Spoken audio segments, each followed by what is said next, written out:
अस्सलाम वालेकुम व्यूअर्स। कौमी सलामती के आज के अजलास के अंदर यह फैसला किया गया कि ईरान के साथ जो तनाव है उसको ख़त्म किया जाए।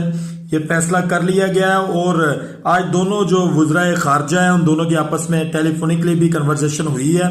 उसके ऊपर भी यही फैसला किया गया कि इस तनाव को कम किया जाए और मामूल की ज़िंदगी गुजारी जाए। इस तमाम तर खेल के पीछे वजूहात क्या थी ये अभी पसे पर्दा है। आने वाले दिनों में शायद इसके ऊपर कोई ना कोई बयान आना शुरू हो जाए।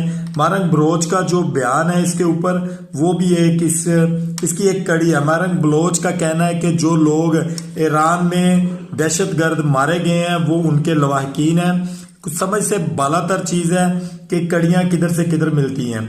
अब आने वाले दिनों में मजीद जो है वो पेशन गोइयाँ होंगी। अभी जो हालात इस वक्त हैं इनको कंट्रोल करना बहुत ज़रूरी था। हमारी आर्मी ने उनको मौसर और मुंह तोड़ जवाब दिया।